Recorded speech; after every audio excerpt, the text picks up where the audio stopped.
It's showtime, folks. Enjoy the show. All right, it is August 11th, 2022, and SatMat is back. That's right, Saturday Matinée is back here for a brand new season, and we thought, what better way to start it off than with the hairiest group that we could assemble? So, three bearded men have come here to talk about movies and whatever else comes up along the way. So, joining me in the booth is Ray. Hello. There he is. And also joining me is Rob. I'm shaving right now. I'm going to shave it off right now. You're going to hear the buzz and it's fine. Hello. So much has happened in between time. Studios have risen and fallen. Movies have disappeared for completely. There's a lot that's happened. So give me a little bit about what you've been watching, what you've seen over the last couple of weeks. I want to put it in terms of good things and bad things. So, like, if you've seen stuff you didn't like, I was calling it impressed and depressed because some things make you happy, some things make you sad. So, give me a impressed, depressed. Show me things that you liked, stuff maybe that you didn't like so much since we've been gone. Okay, well, I am particularly excited because Paramount Plus has just started releasing new episodes of Beavis and Butthead. Oh, that's right. And I'm a huge Beavis and Butthead fan. And, have you started watching the new episodes? Yeah, the third one I have not seen them. So you know what? 15, 20 years later, right? How have the boys grown and changed and matured? I mean, it's definitely different, and it's kind of just barely a continuation of the movie that came out earlier this summer, Beavis and Butthead Do the Universe, where they get sucked into a black hole and they wind up in the year 2022. Oh. Which is why they're the same age they were back in the 90s. Very good. There's time travel in the Beavis and Butthead universe now. And so now instead of music videos, which there still are some music videos that they give their commentary on, they're now also watching TikTok. Okay. Oh, God, no. Oh, no. And it is wonderful. Yeah. So it still has that same irreverent stoner charm? It makes me laugh. That's all I can really say about it. I have not checked in on Beavis and Butthead since Beavis and Butthead Do America, so that was the last time I had any interaction with them. Other than that, I've actually been doing this movie challenge for the month of August. Okay. I call it the horror subgenre smorgasbord, where okay. So I have a bunch of friends helping me out with this, where every day of the month is assigned a different subgenre within the horror main genre. So I have like werewolf films, vampire films, haunted houses, stuff like that. You know, so there's like 20 some different subgenres and then a couple of other themes in there. And then my friends vote on the movie they think I would like the most that I haven't seen yet, and I watch it that particular day. And sometimes I watch extra movies. So far, it's only been 10 days into the month and I've watched 26 horror movies. Okay. Whoa. And how many of these are ones you had never seen before? All of them. All of them. Okay. All of them are unseens for me. Okay. And I think the highest rated one I have so far is Train to Busan. Oh, okay. So that was great. How about you, Rob? What you been watching? Okay, wait a minute, hold on. I'm still circling back here on the Beavis and Butthead. Okay. I was not interested in Beavis and Butthead. Certainly was not interested in the continuing adventures of Beavis and Butthead. But TikTok, let me just say that I've had a couple of long sleepless nights in the last month.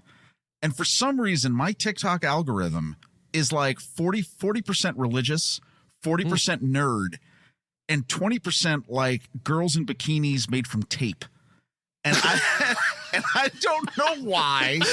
And then listen, before anybody says, "Oh no, you're not," dude. I mean, I can only imagine what Beavis and Butthead's reaction is to TikTok, because you know it's a long form version of a long form mode of entertainment. So for them, it's perfect.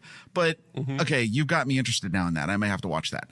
All right, during the break, I finally got caught up with Ms. Marvel. Ms. Marvel was great. It totally made it became the show I wanted it to be in the 4th episode. So the whole second half of it is fantastic. If you haven't seen it, please go ahead and watch it. I love that Ray talked about Paramount Plus. Love Paramount Plus. Not only did Strange New Worlds end strong, I finally got caught up on season 2 and 1 of Evil. And if you're not watching Evil, you should. It is spectacular. It is The X-Files in the Vatican, set in New York City. And it is so entertaining. Mike Coulter, the guy who played Luke Cage, he's the main character. Oh, nice. And crazy stuff happens. We're in the middle of like nearing the end of the third season. So good. Michael Emerson, for people who are Lost fans, you should check that out. But I will tell you, with everything going on, Paramount Plus right now, heavy rotation in our household. You know, it's interesting because whenever Paramount Plus was first announced, I was extremely skeptical that it would amount to anything. And they have been the most consistent with good programming for me. Well, for one thing, they have all the Trek. Oh, sure. And yes.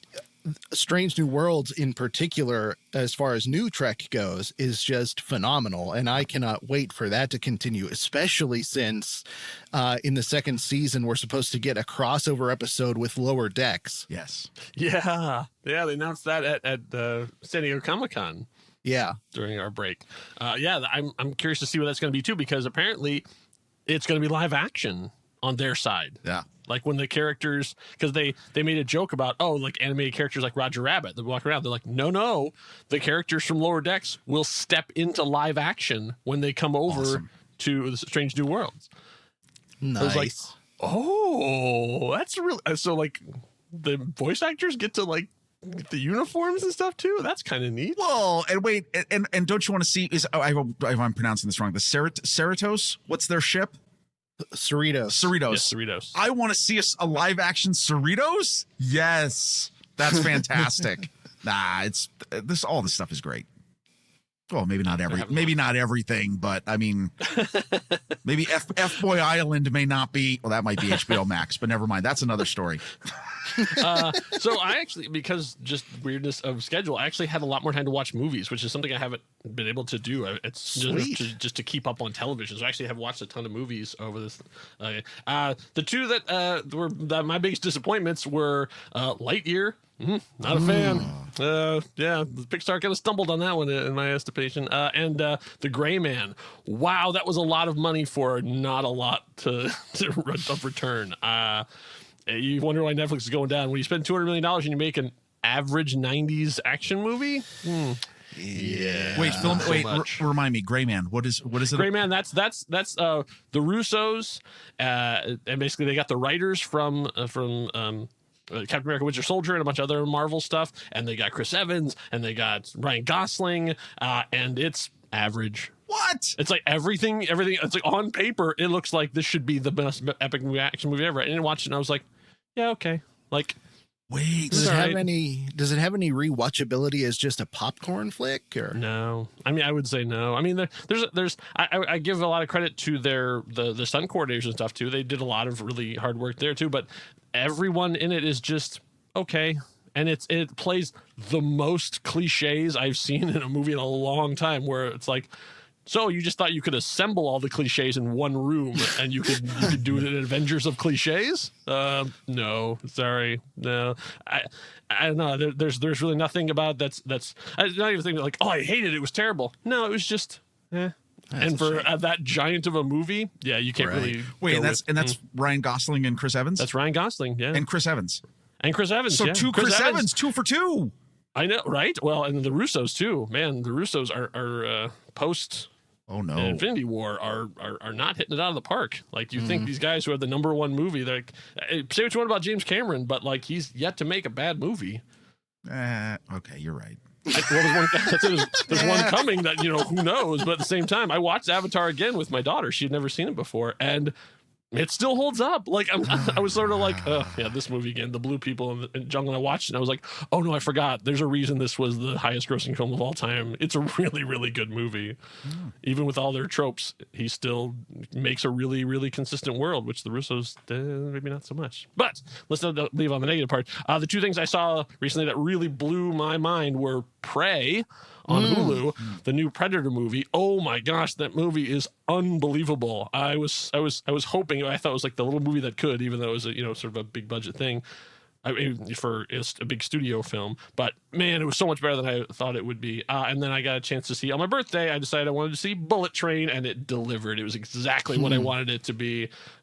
Big, bright action movie. Everybody having fun. It's the movie that The Gray Man should have been. Oh, wow. And they probably spent 25% less money, because I mean it's still a lot of stars. But one thing I liked about that one in particular is that David Leitch, who directed Deadpool, really went through his Rolodex and called everyone. So every time a character shows up, it's someone you know. So it's I guess it's kind of a cameo fest, but they actually give them something to do as opposed to just walking by the camera. Like every time someone is revealed, you're like, oh, so it's a lot. It's a lot of fun. And I hope that they continue on with that too. So interesting. Gray Man and Bullet Train, both novel adaptations. Yeah. So who knows? I wouldn't think that would be where you're getting your good action movie stuff from, but hey. Wait, what is a novel? What is a novel? A book with words that people read, and no, not a fan. No, okay. Doesn't ring a bell. Okay.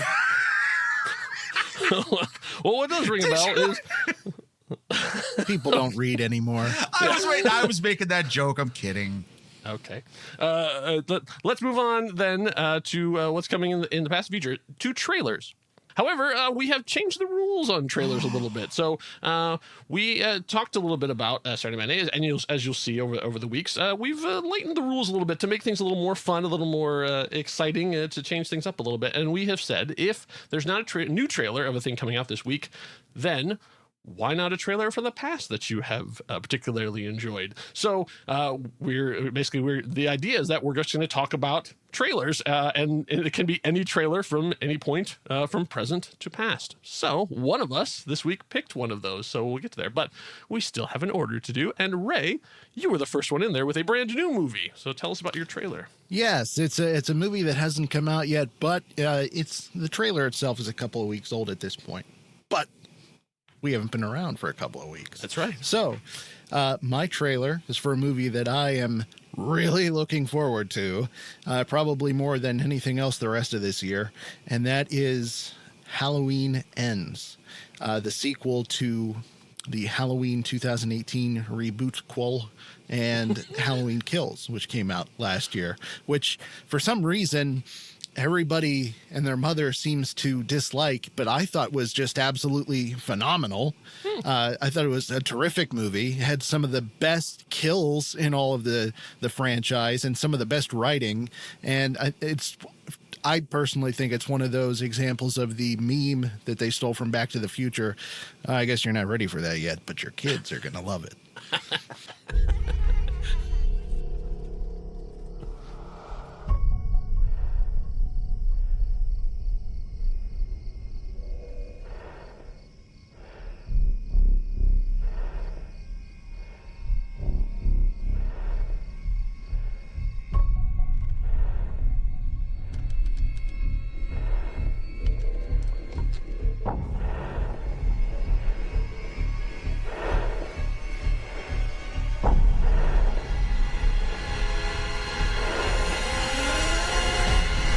Come on, let's go.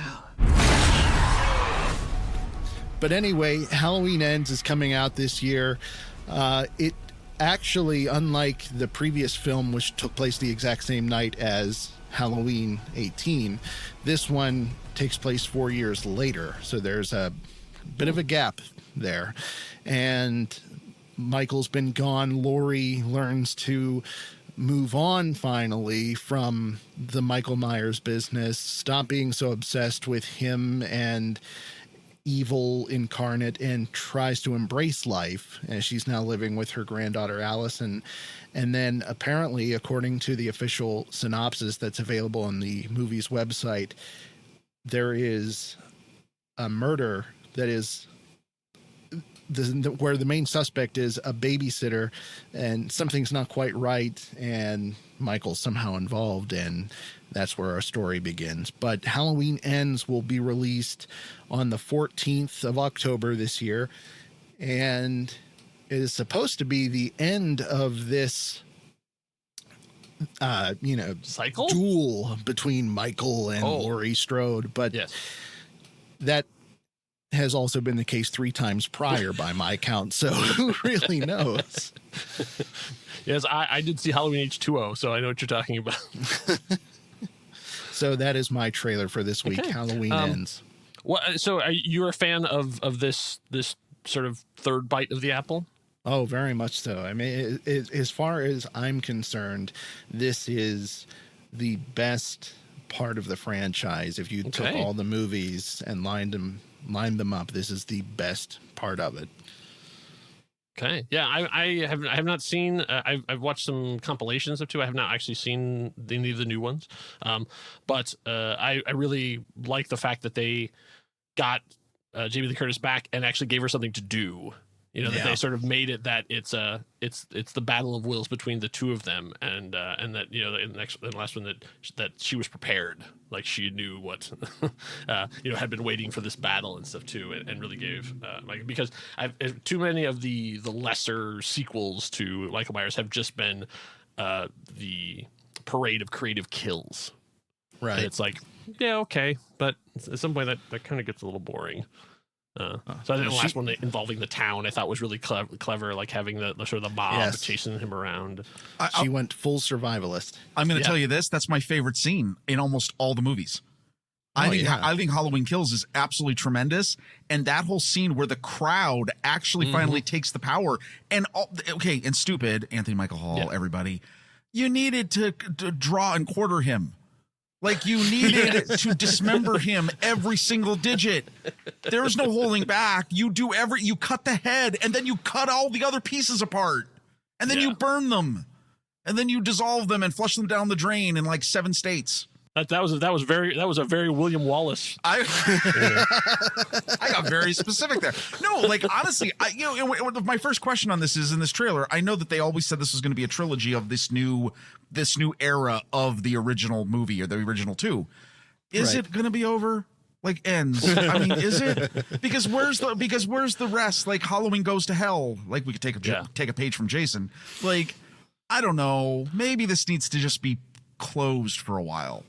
Well, can I tell you something that's got me really excited? Uh-oh. There's really no basis in fact for this, really, per se, but there's been a quote that was taken slightly out of context where Jason Blum has expressed interest in continuing the story of Halloween 3, which has nothing to do with Michael Myers. One of your favorites, right?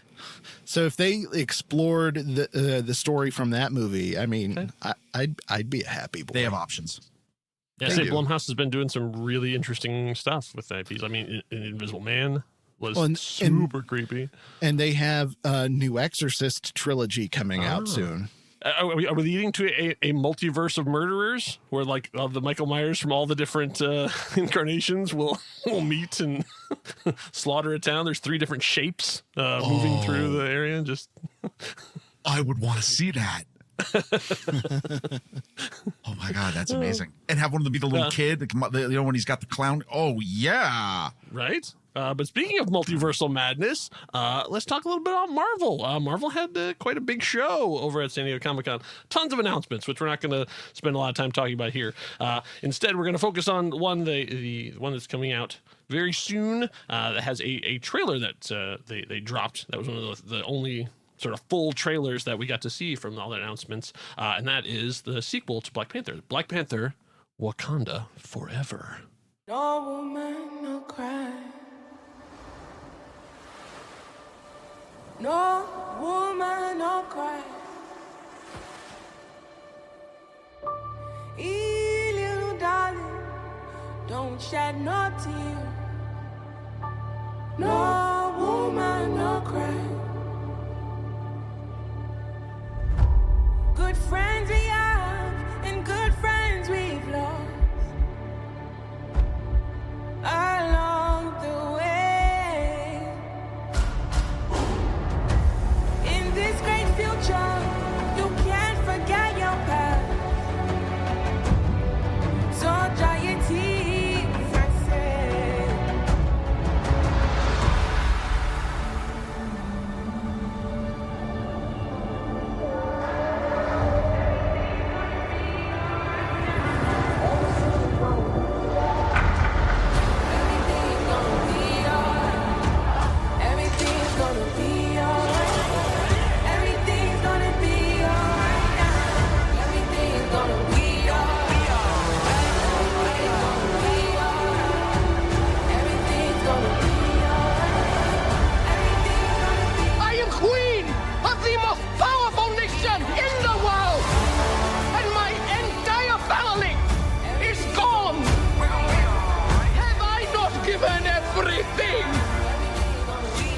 So when this was sort of coming out, it was my opinion that I thought they made a mistake. I thought they really should have recast T'Challa. I thought that it made like sense, and I'm not going to go into a whole thing about that. I have a whole rant about that and why I think it's a good idea, because I feel like it more honors the legacy to let the character go on, to say that that the unfortunate late Chadwick Boseman was the first person to play T'Challa, as opposed to the only person to play T'Challa. Once I saw this trailer and then heard them talking about it, I was sort of like, oh, this is the entire cast and crew who actually got to work with him. This is them processing their grief for losing their king. And I was like, oh, okay, you're right. I'll let you have it. Like, yeah, I'm sort of like, okay, I won't like snipe from the sidelines or anything like that. I'm like, okay, you deserve that too. So if that's you want to have Wakanda in mourning over that, all right, we all need to process it in our own way. So there's a lot going on in this trailer. Obviously, I'm still parsing out what all this stuff is. But who's going to be the new Black Panther, of course, is the big question. Stuff too. What is Wakanda like? What has happened? Where's everyone at this point? And then the big thing for me is Namor. Finally confirmed. We have Namor the Submariner, one of the very first Marvel characters, and in the 60s and stuff was a huge character, as popular as Spider-Man and Iron Man and Captain America in his time, but sort of forgotten over the last couple of days. And now we see it in a complete reimagining, and I'm so excited to see sort of where because I like all of the I think it's ink and imagery that they're sort of putting into that. So I don't know what the story is, but I'm 100% there. What do you guys think of the trailer? I think if Namor doesn't have winged feet, I'm boycotting the movie. He does. I actually watched in the birth scene. You actually can see he has little wings on his feet. I missed it. Oh, they're really doing it. But are they wings or are they fins? No, they're wings. Really? Little white wings, which is like pure canon. Which I was like, I'm really surprised of all the things they kept. They kept that. Okay. Oh, nice. I think it looks great. I mean, look, I same as you, I wasn't sure what you do in terms of the T'Challa character, but I will say that if this is the approach they're going to take, and by the way, who am I to say? You do, the people who create it, you guys do what you do, right? Right. I love the fact that this is right into a funeral, like is what all the assumptions are of this trailer, and that you're immediately getting people prepared. And I think that if they begin the movie with this, it allows it to be dealt with reverently. And you get right into then the story of how does this all get put back together, and then whatever's going to happen with the villains and or however that's going to be. I love the fact also that it is left. They give you that tease of the new quote unquote Black Panther, right? Right. And nobody seems to know. I mean, even the leaks, and I know that we always talk about this. The toy companies, they already had leaks and stuff. It's still unknown as to who the new Black Panther is. I hope that is not the central thing of the movie. Oh, I don't think I don't think it is. I think there's other stuff going on, right. But I'm curious of that. What'd you think, Ray? I so much to process here. Like you said, one of the things that really stuck out to me in this trailer concerning the funeral scene was how different it is to how we in our culture would perceive a funeral, where, whenever we have somebody pass away, it's very common for everyone to wear black and to be in mourning. But here whenever they're in their funeral march, everybody's wearing white, and it seems more of a celebration of life, which is really cool. But you also do see these people mourning. Angela Bassett in particular seems to be having a really tough time, just saying how she's lost everybody in her family and things like that. So which makes you worry about Shuri. Yeah. Well, it definitely makes that in your family. No, right? And then they go to that clip where she is crying, Shuri is crying, and she's almost being lit from an ethereal light. Like, yeah. I mean that quote is in there not for any particular for a particular reason, to make people wonder what is going to happen. So right. One thing that I wonder about, and this is kind of minutia, but real quick, I'd like to get your opinion on this. What do you think has happened to Daniel Kaluuya's character from the first movie? Because he's not in this one, but what do you think the fate of his character was? Oh, that's interesting. Yeah, I don't know. I guess he would have come back after the snap. I mean, so this is all happening, in contemporary times, like at the same time that Miss Marvel and Moon Knight and stuff are happening in 2026. I'm trying to remember Okay. how far the jump was. So I guess is it always 5 years ahead of us now? I don't know. It's That's a good question. yeah, I know. But wherever it is, whatever the contemporary time of that has happened. So I don't know. Maybe we'll just not get to see everyone in Wakanda because he has said that he's not coming back. So maybe it's because we're focusing more on the royal family, and Right. He's busy with that UFO on that horse ranch. No, not same character. Never mind. Sorry. No. All right. So we're gonna go a little retro because you sort of went back in time to talk about trailer. So tell us about the trailer you picked, Rob. Here it is, 2006's Superman Returns. You've been gone a long time.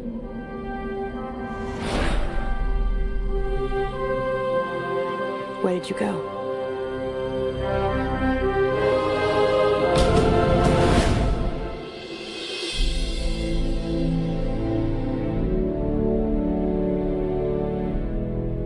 You have great power. Even though you've been raised as a human being, you are not one of them. It's not easy for me to live my life being who I am, keeping secrets.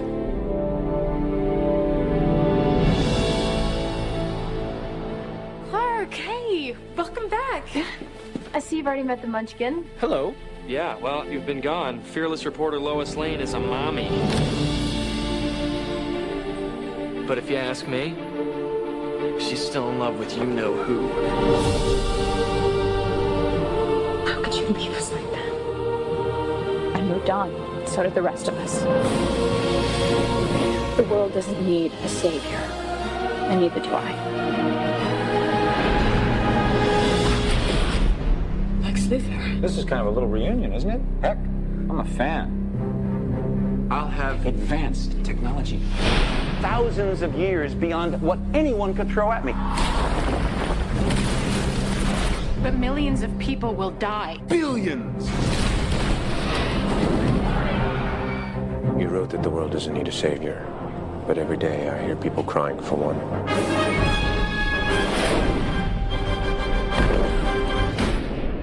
Come on, let me hear you say it just once. You're insane. No! No, the other thing. Superman will never.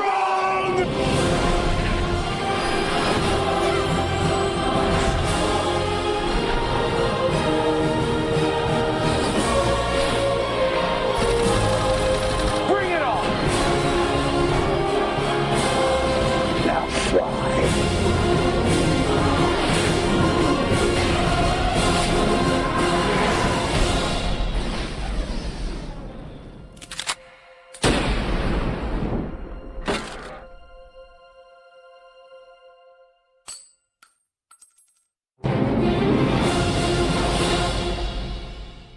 All right, here's why I picked this trailer. Okay. I want to. If we were going to change the rules, I am shattering. I wanted to just jump right in and do it. I wanted to pick a trailer that could fit in to the theme that we will do later on in today's episode about movies. Movies that we saw, and then maybe our opinion changed one way or the other. Yeah. This is a trailer that I could not have been more hyped about. Everyone was excited. This was picking up after the events of Superman 2 with Christopher Reeve. Forget 3 and 4, no Atomic Man, whatever all that stuff was. Okay. And everyone was jazzed. When this trailer came out, I remember thinking, whoa, you got the theme, Fortress of Solitude, Brandon Routh. Brandon Routh looks amazing. The Lex Luthor looks like it's a cool portrayal that's in the line of all this. That ending shot, and if you don't know this trailer, go ahead and rewatch it. It ends with one of the coolest Superman shots ever. Getting shot in the eye. Bullet hits your eyeball, bounces off. You watched the trailer and you went, heck yes, Superman Returns, let's do it. And then you saw the movie, and it sucked. Not Brandon Routh. Brandon Routh is awesome. Yes. Awesome Superman. I think time has shown on that one. So I think that's but this trailer had so much promise. Me, not so much. What did you guys think?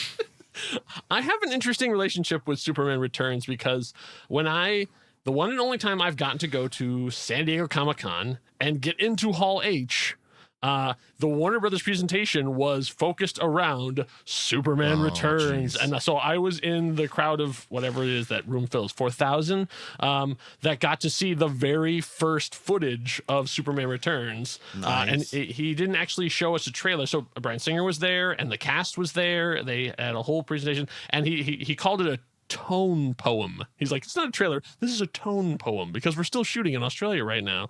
And so they showed up there, and it was not a lot of effects, but it was a lot more of the dramatic scenes of them like just talking, and Superman sort of like, when he returns, he like actually stuff that didn't end up in the movie, when he got to see Krypton, and then he gets to come back and sort of like it makes a dramatic re-entry, all those kind of things. And so we walked out of that like, all right, yeah, Superman he's gonna return, yeah. And I had the same thing where I watched it, I was like, what is this? So Superman's now a deadbeat dad? What? What?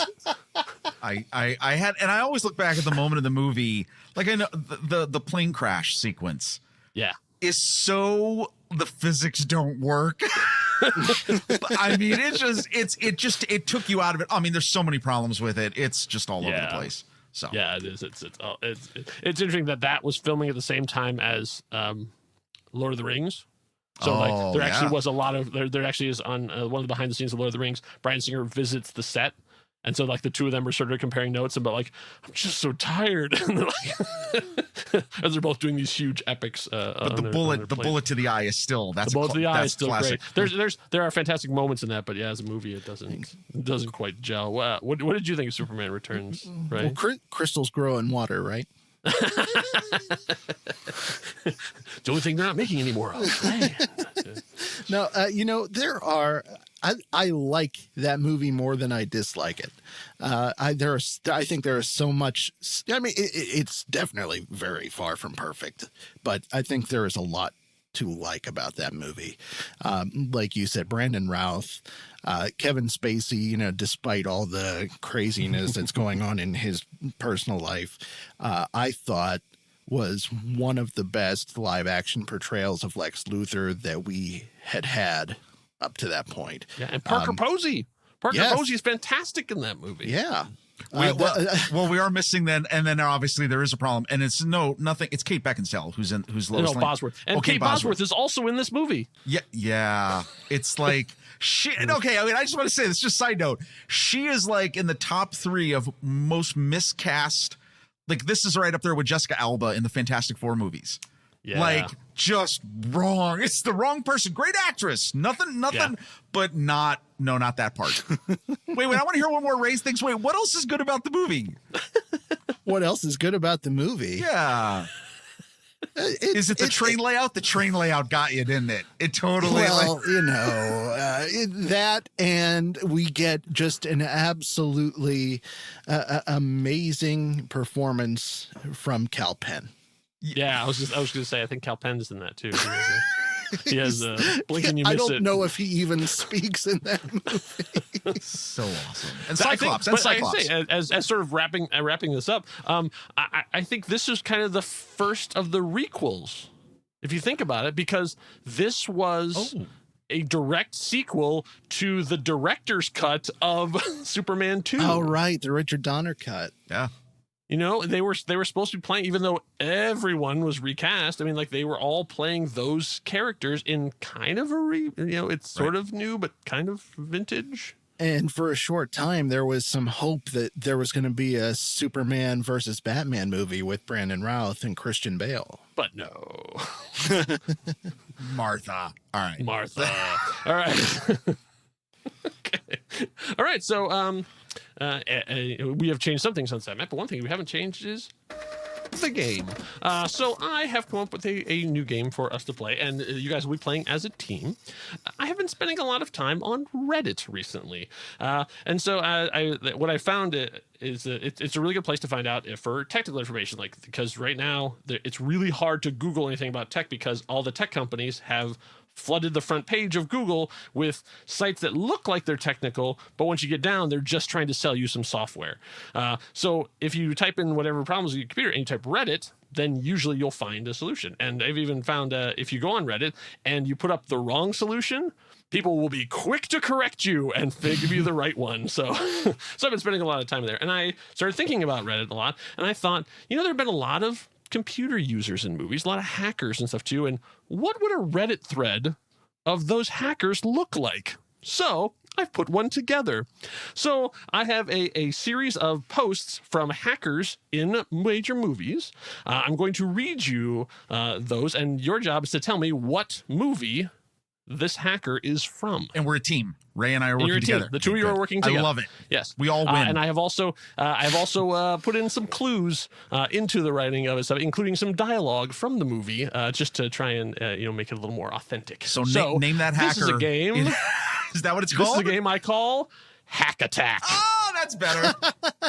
All right, let me fire it up. Okay. The first posting.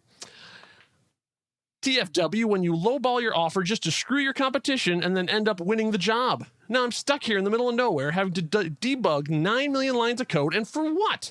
Luckily I found a way to make some extra cash. Just have to run a quick errand. Sorry, can't say more, under NDA. And you didn't say the magic word. Oh, Nedry from Jurassic Park. That's right. Oh, good call. Yeah, you see how? Yeah, you've seen how it works. All right. And then I'm trying to keep the same tone, but some of these I'm like having to force myself to not do it in the character. I was just going to voice. say, as you were saying that, I was trying to think of the placing the voice. That was that's good. I'm trying to keep them the same, so it all sounds like me. It doesn't sound like the person. Okay, so replying to him. Buddy, I know all about terrible bosses. I built my little gaming company up from nothing, and then this company swoops in and buys it out from under me. Luckily, I've still got my side hustle. I think I'm going to set a new high score tonight. And then maybe after, I'll sneak over there and get my code back. End of line. Free Guy. Ooh, no. Rob, you. I actually thought really? I thought Free Guy too. No. Yeah, because I just watched it actually a few weeks ago. I couldn't see it, but there's a couple of specific things I put in there to... Oh no, you got it. Do you have a hint? How I ended it was a very specific choice. Oh. I feel like I should have a keyboard sound effect. Like, not that I'm back asleep, but just like I'm tapping on keyboard. Boom. Oh, I don't know. No, actually, the intention was that it was Flynn from Tron. Oh. It was end of line. Oh, good. But I guess they can figure out there's scores in the Free Guy game. I don't know, cool. But yeah, I could see Free Guy. That could have been it too. Okay. All right. Replying to that, someone posts, "Hey, don't just go around insulting big companies. You should feel lucky they even noticed you. I built my company up from nothing all by myself. You know what's better than $1 million? If I had to rate you hot or not, it would definitely be not. BTW, send me a friend request." That's funny. That's funny post, but. It sounds familiar, but I can't put my finger on anything. Well, do you know what's better than $1 million? $1 billion? Yeah. Yes, you just that's the line from the movie. Wait, do it again? Okay. "Hey, don't just go around insulting big companies. You should feel lucky they even noticed you. I built my company up from nothing all by myself. You know what's better than $1 million? If I had to rate you hot or not, it would definitely be not. BTW, send me a friend request." The Social Network. That's right. The hot or not thing. I feel really dumb right now.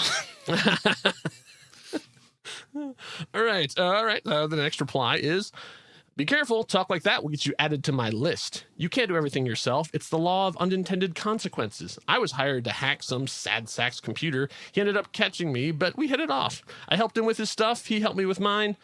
G2G, I'm getting some fresh ink done."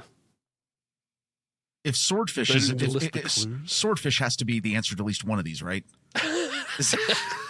No? All right, fine. Sorry, I'm no, it's not, but I can tell you that because I was trying to think, I'm very distracted typing this. No, I don't want to do that. Ray, I don't know, Ray. No? I you got want to tell nothing. you what the clues were? Yeah, what's the clues? Well, there's the person mentioned being added to a list. There was hired to hack a computer, and then I would say the big thing was they were getting some fresh ink. I'm a dummy. I won't speak for Ray. We're dummies. No. If you're a dummy, then I hate to think what I might No, be. you're way smarter. No, I say if even the audience is confused, which they probably are, then I will say the idea was it was the girl with the dragon tattoo. Oh, wow. So that was Lisbeth. I have not seen the girl with the dragon tattoo. Okay. I'm a loser. I don't remember those parts. I don't remember the hacking part. Okay. All right. Then replying to that, someone says, "You are right. You got to be careful on the net. Just think about it. Our whole world is sitting there on a computer. It's in the computer. Everything, your DMV records, your social security, your credit cards, your medical records, it's all right there.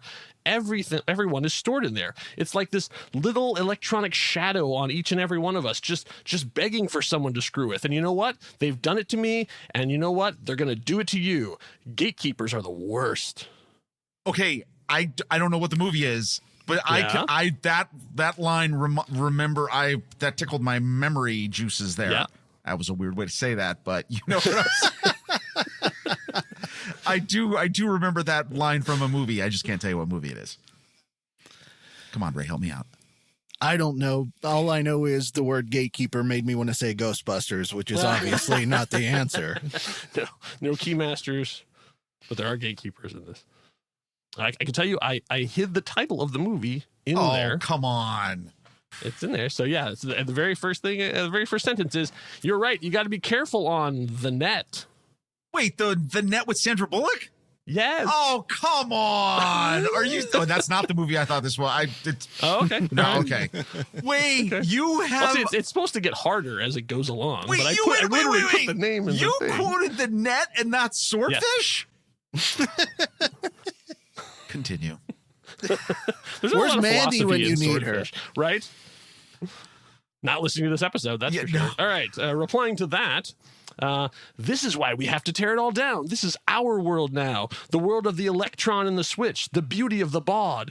We exist without nationality, skin color, or religious bias. You wage wars, murder, cheat, lie to us, and try to make us believe it's for our own good, yet we're the criminals?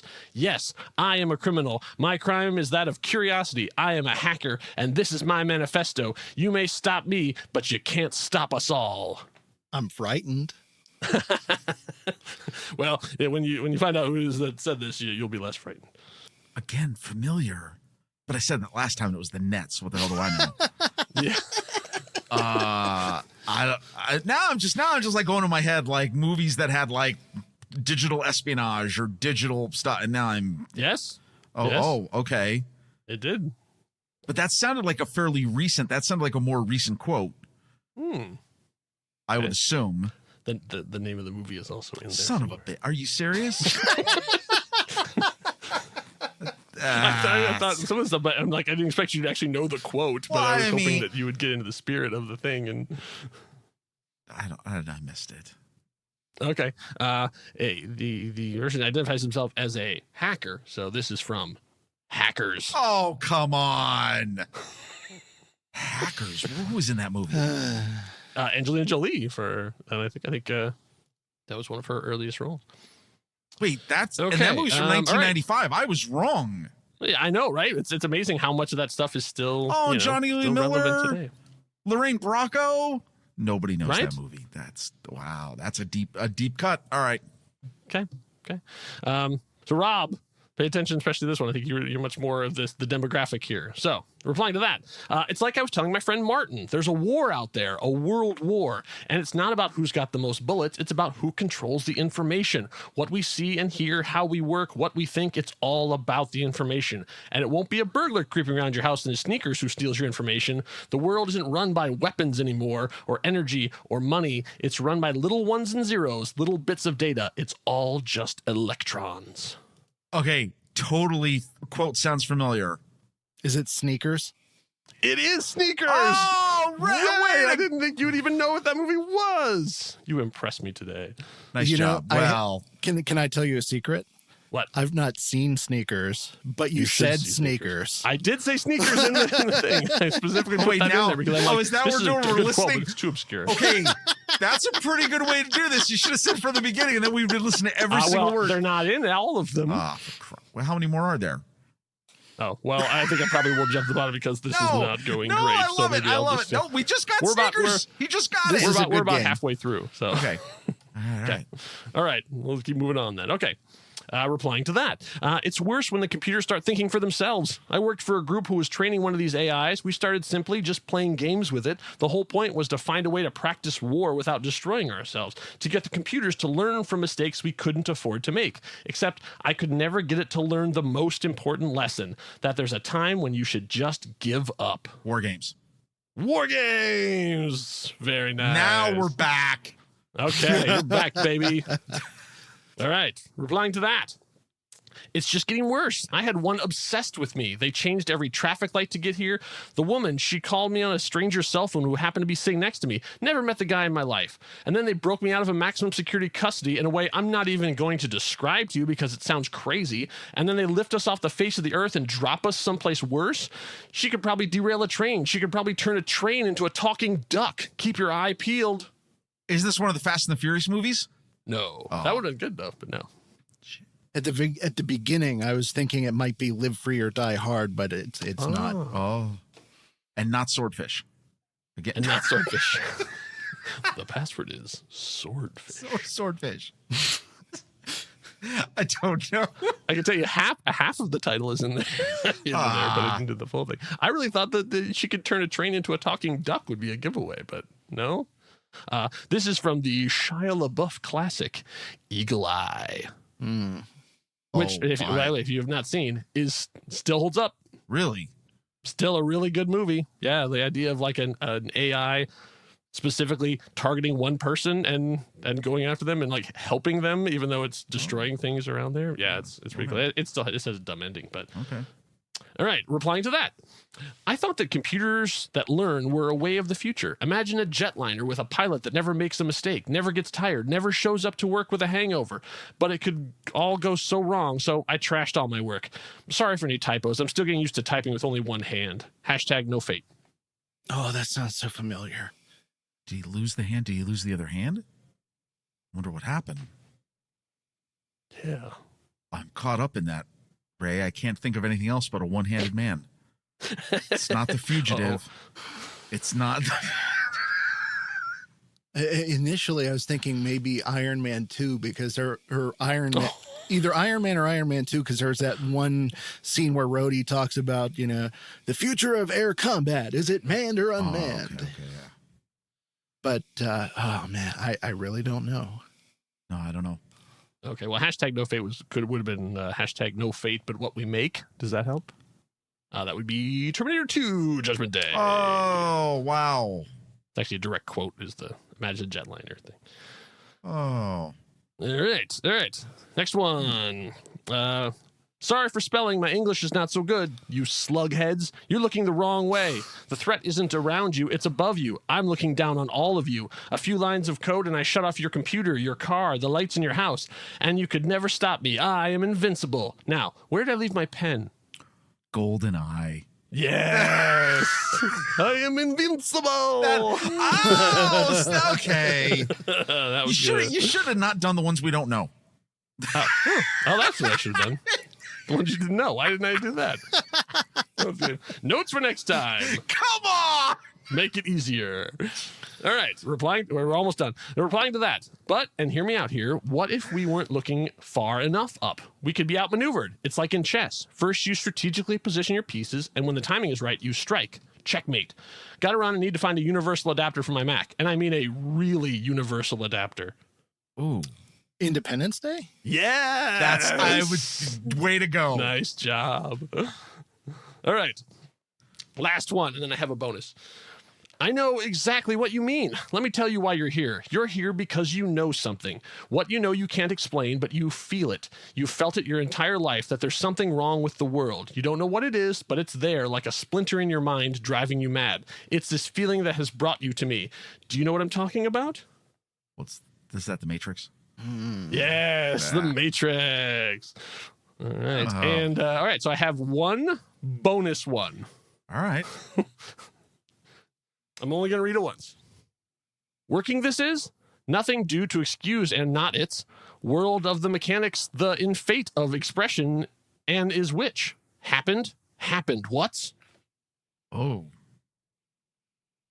Okay. Is that spoken? Wait, question. Is that spoken or is it read? It's spoken? Yes. Oh, okay. You lost me.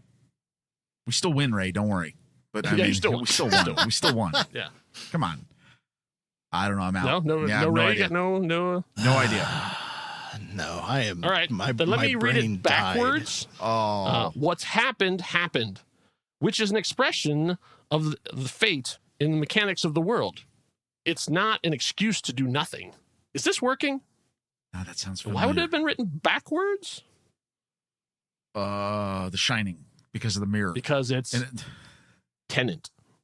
I never saw that. I did. I got too confused. What? It's backwards? And the winner is friendship. Well, I gotta tell you. I am disappointed that one of your movies was not Superman 3.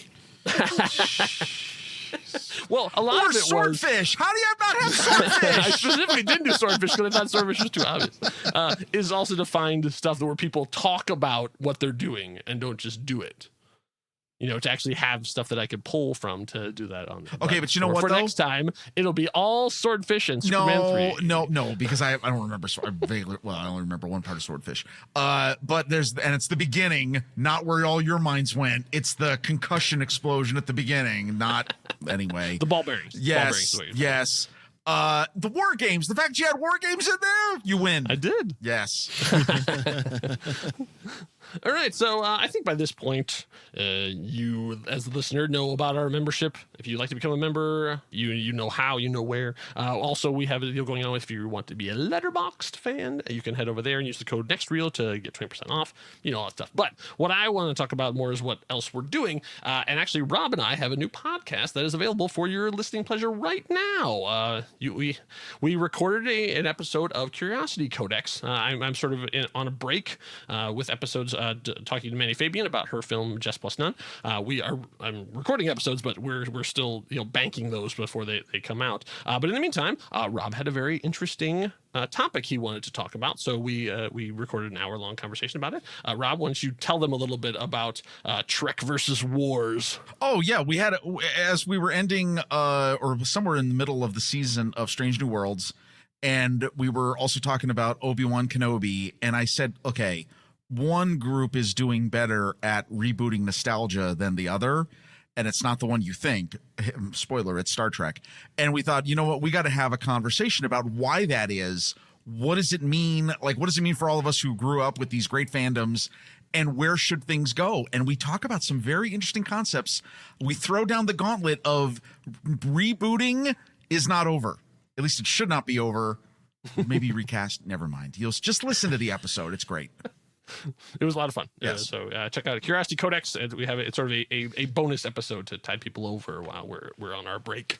It is quite good. I mean, seriously, not like, everything we do is passable. Right. And it comes out at the time when the main show is talking about the Star Wars trilogy. So, it all sort of ties in together. And they've done all the Star Trek movies too. So. Right. Exactly. And you can go back and listen to all those too. So outstanding. All right. And it's now time for our weekly list challenge. The challenge that I put forth to myself and my two co-hosts was movies that you changed your opinion on. I was hoping by the time we recorded this, I would come up with a less clunky title of that, but I didn't. So that's what we're stuck with. So the idea is you saw a movie once, and the next time you saw it, your opinion of it had changed, whether positive or negative. Something was different the other time. So we don't know what we're each going to have an opinion on, so it'll be fun to do. So Ray, start us off.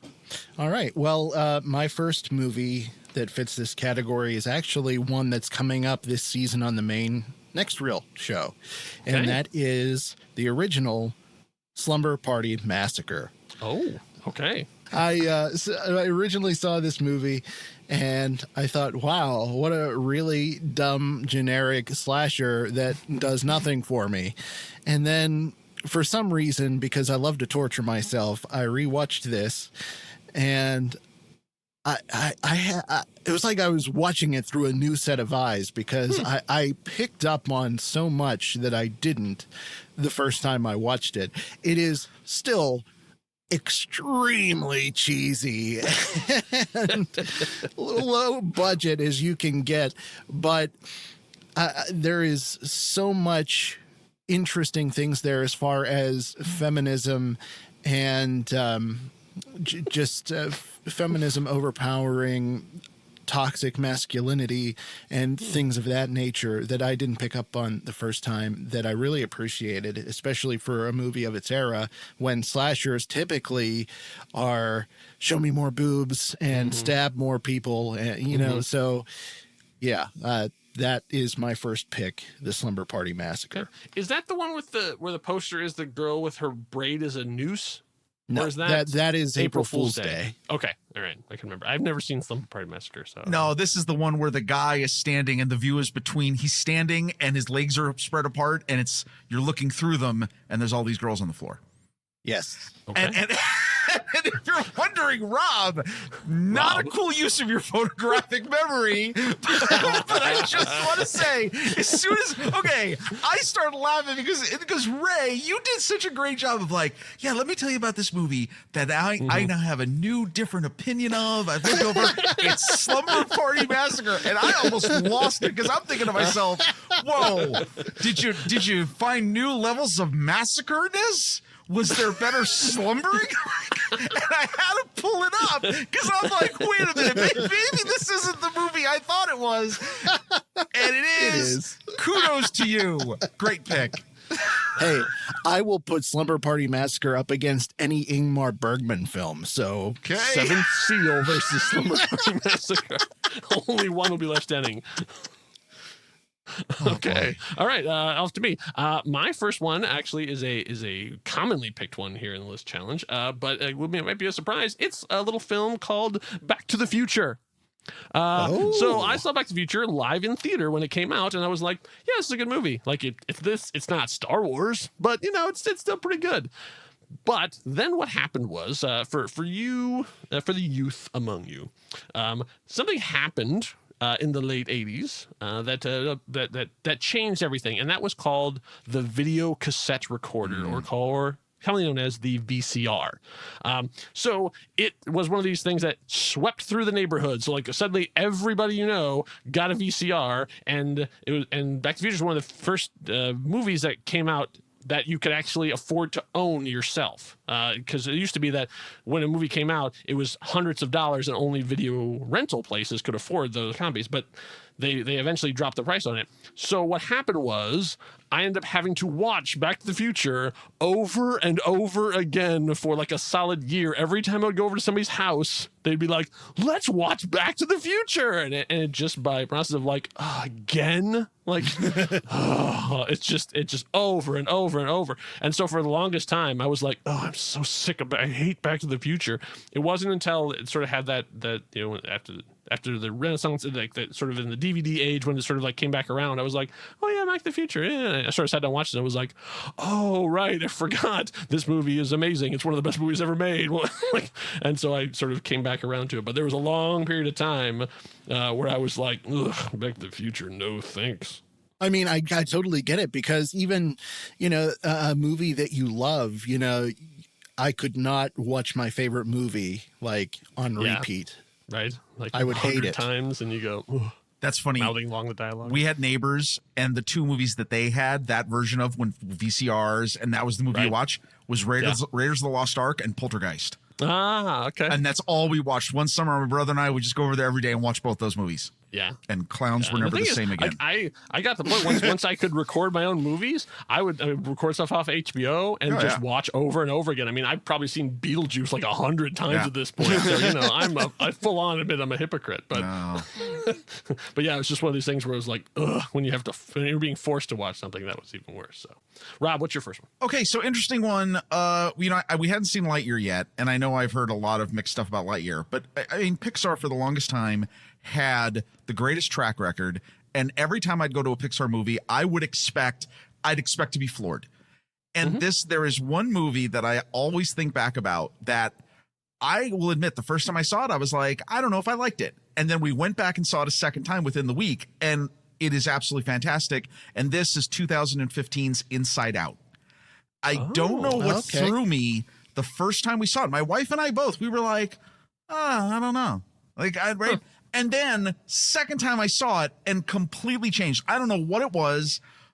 Maybe I was in a good mood. I don't know. Maybe I was very angry or sad. Maybe it was one of the emotions that was gotten hold of me. But yeah, that's right. Who was running your controls? Who was running? It must at have been that point? sadness. Damn it. But I have to tell you, and like it's in like my top 10 of Pixar movies. Like even top, Wow. you know, I mean, it's high up there. Like it's a phenomenal movie, really well done. Just did not care for it the first time. All right. Interesting. All right. Ray, what's your second? My second choice is a movie that I was introduced to because of Pete and Andy on the next reel, and that is the Warren Beatty movie, The Parallax View. Oh, I love political thrillers, and I watched this movie because I'd heard them mention it so much on the podcast, and I watched it and I was kind of let down because I'm like, I had a hard time following the movie. I didn't get it. I just thought this was a waste of my time. But the thing is, and this is the only movie this has ever happened to me with. Regardless of how I felt about it, I could not stop thinking about it. I just kept thinking about it in my mind for weeks and weeks. And finally, I'm like, I got to rewatch this stinking thing. And I rewatched it and chills went down my spine. And it is now for me a 4.5-star movie. Wow. Wow.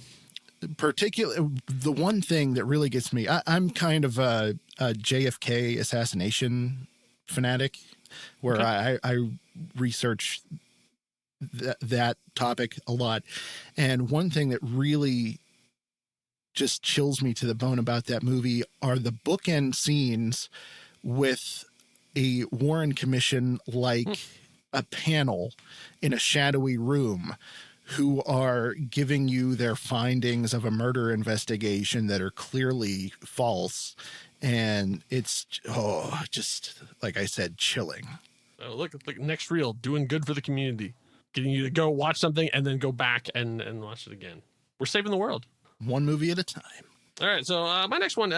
So when you become a parent, things change. Your mental thing. You're basically. I refer to them as the movers. Like as soon as you find a kid, like suddenly your brain gets rewired, whether you want it to or not. And so you want to show your kids stuff, and you think about things that you watched when you were younger, and then you like, oh, let's watch this together. And so I sat down. I'm like, oh, here we go. Here's a perfect example. Let's sit down. Let's sit together, small child of mine, and watch the immortal Disney classic, Peter Pan.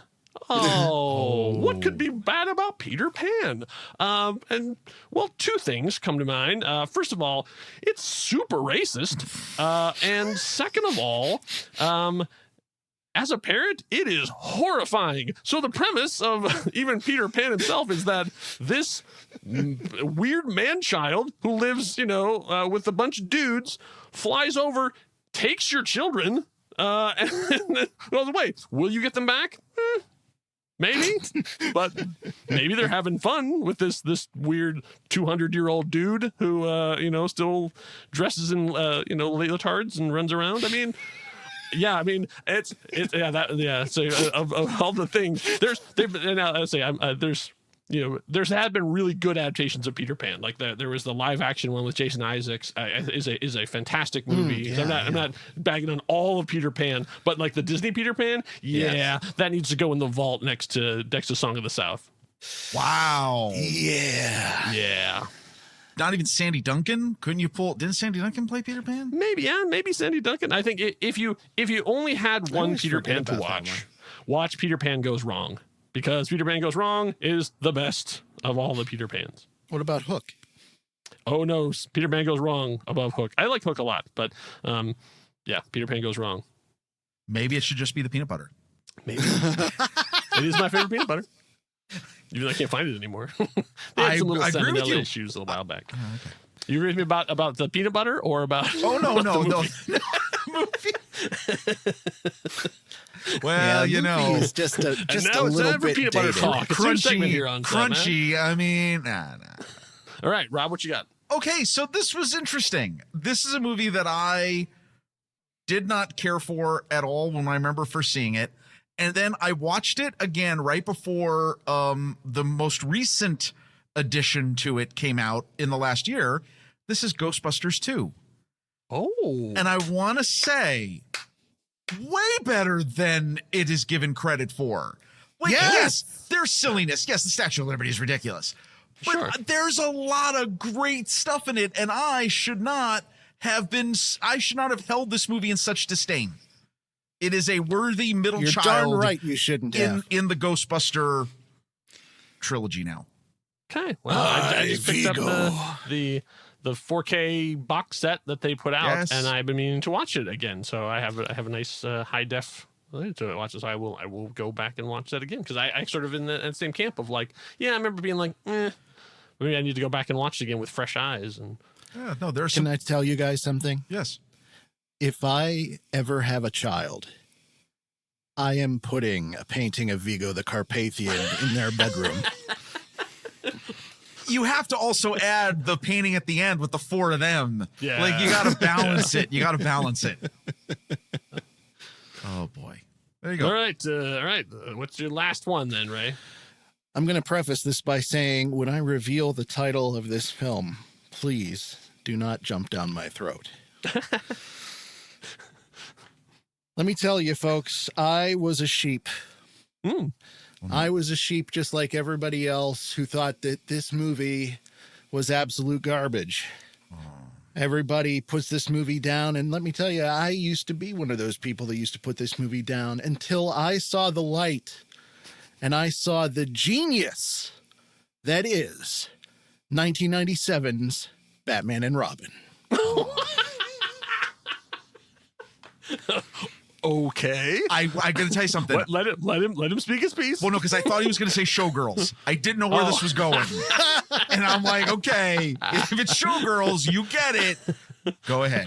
I was like, is this Event Horizon? No. What else came out in 97? I'm trying to think of the... There is so much greatness in Batman and Robin. Okay. I mean, first of all,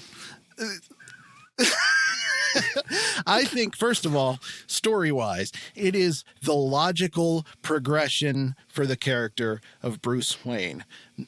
No more do we have this billionaire playboy who does absolutely nothing but hide himself away from the world and brood, oh, mommy and daddy are dead. Oh, poor me. No. Now he has moved past that, because in Batman Forever, he came to terms with his parents' death because of his girlfriend at the time, Dr. Chase Meridian. So now he is moving on, and he is learning to embrace a new family. And so we have that. And I don't think George Clooney did that bad a job, personally. Anyway, Arnold Schwarzenegger was a very logical choice for the role of Mr. Freeze. And let me tell you why. Prior to Arnold Schwarzenegger, there were 3 live-action iterations of Mr. Freeze, and every single one of them was portrayed as either German or Austrian. So let that sink in for a minute. Okay. So it makes sense. And ice puns. Yeah, you're going to make fun of the ice puns because everyone else does, and it's low-hanging fruit for you because you got nothing better to do with your time than make fun of a genius movie like this. I feel like I'm really but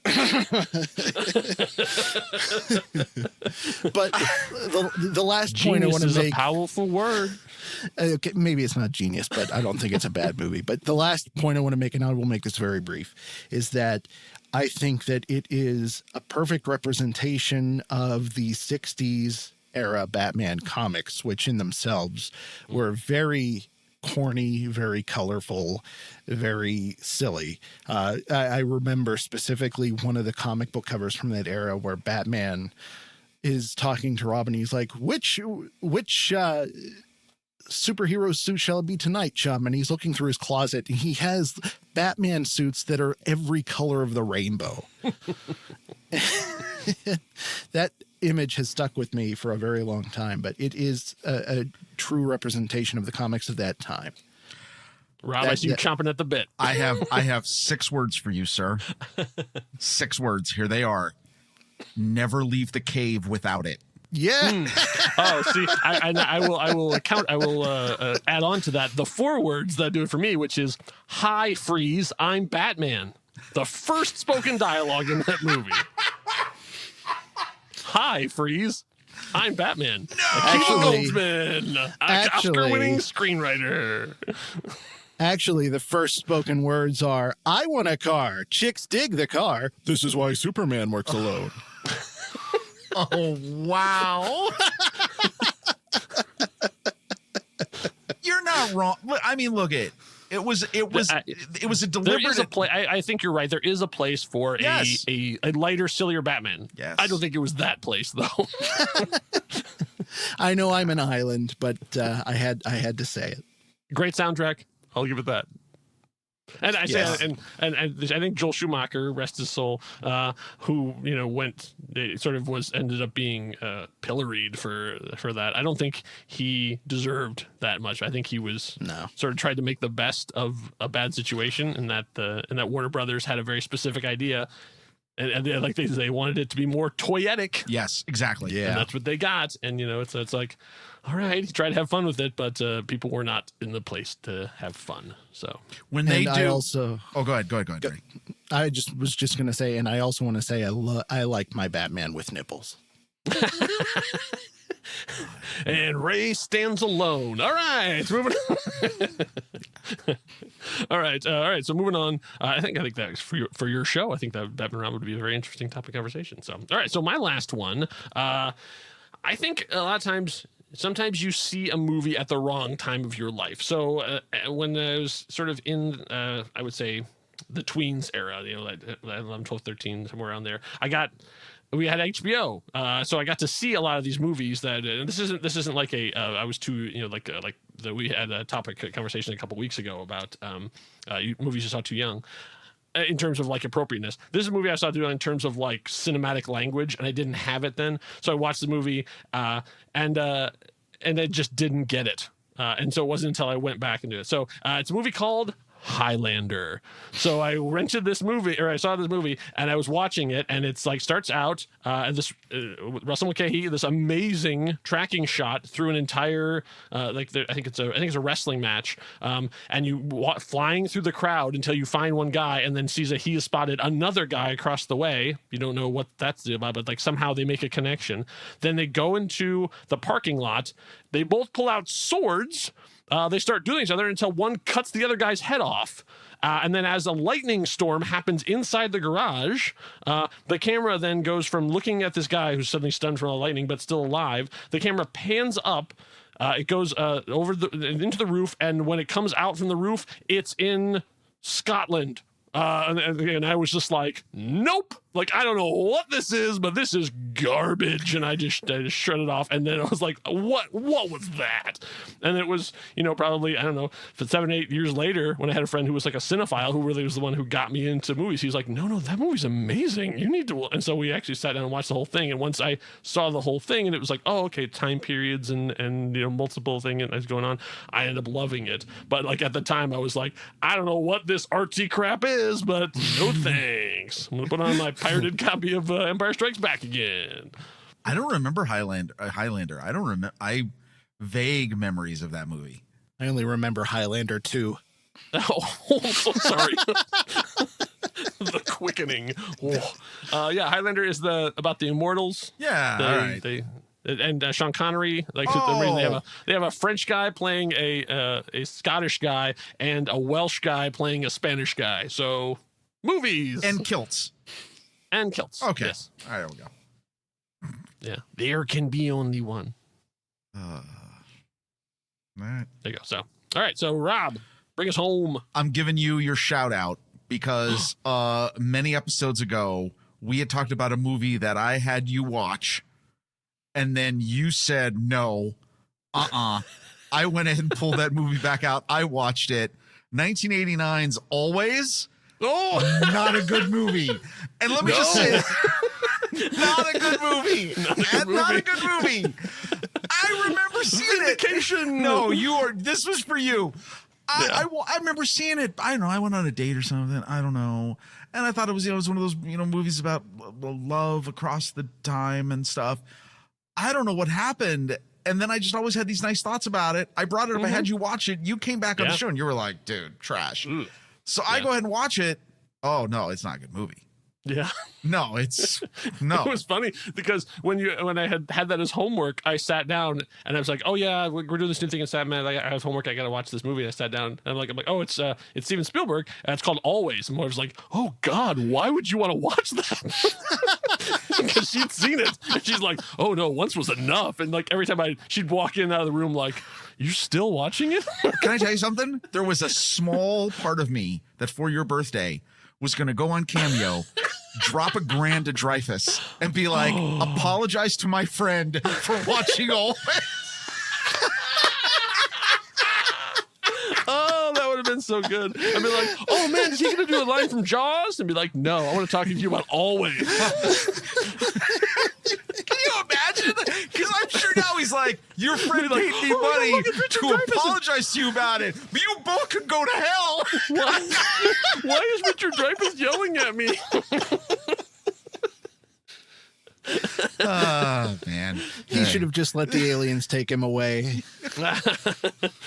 Can we? Oh, yeah, Richard Dreyfuss, let's talk about your cameo in Piranha. Yeah. Go back to writing the opus, Mr. Holland. Wow, we are just picking battles left and right. The new SatMat is combative. Seriously? Did you listen to SatMat? They take a dump on Richard Dreyfuss. They went after Spielberg. They went after Schwarzenegger. They went after... Man, when you hear what they say about George Clooney. Well, there's a reason he portrays Dick Cheney in W. So. Oh, boy. Oh, boy. All right. All right. So that's the end that was the end of our list challenge. All right. So then next week, I'm not sure who is hosting next week, but let's talk about what we want to send people to do for the challenge for next week. So what category of things do you think they should talk about? It may be a little too similar to this week's Tell Me What You Think, but perhaps movies that are generally not well regarded that you think are underrated. Oh, that's good. Yeah, I had that thought in reverse, so I think I like yours better. Yeah, because I was thinking the other way around. Like, what super hyped movie do you like dislike? You know, but I think yours is a much more positive spin on that too. Or movies starring George Clooney. Wow. That's the equivalent of a bunt, I think. Your first one's better. Okay, so underrated movie or movies you think are underrated? Sure. Okay, I'm not trying to change it. I'm just trying to like get the language right so I can write it into the thing. Is that good enough? Or do you have any other caveats you want to put on it? Panned movies that you think are underrated. Oh, maybe. okay, that's panned. Oh, that's interesting. I like that. Okay, panned. Okay, Peter Panned. it's a critical. It all connects. It all connects. Derided. I don't know what. Okay, so all right, so then that was all right. So we got our challenge for next week. So that will have interesting to see what movies they think that were critically panned are worth your time. In the meantime, tell me a couple things that you are looking forward to in the weeks ahead. I'm looking forward. School is back in session, especially for those of you who might have adults in college that are still your dependents, but whatever, I won't get into it. Really looking forward to that. And I have been working on a project with my daughter. We have a new podcast that will be debuting shortly. It's called College is About. It is a conversation between a father and a daughter about the realities of college life. It's actually really amusing, and I think you'll like it. We'll talk more about it probably in the future. I've heard an excerpt from it that was already very funny. So I'm looking forward to hearing the full and complete version of it.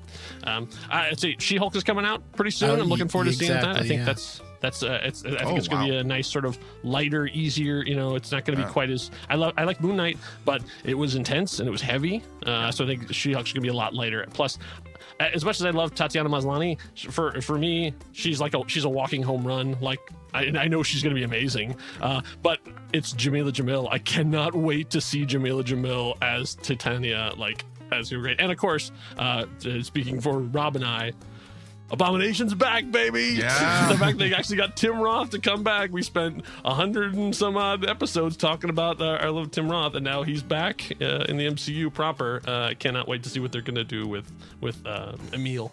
I'm not big on Daredevil in the mustard suit, but we'll see. But, we'll see. Oh, Yeah. but I think it's a cool callback, though. Oh yeah. Yeah.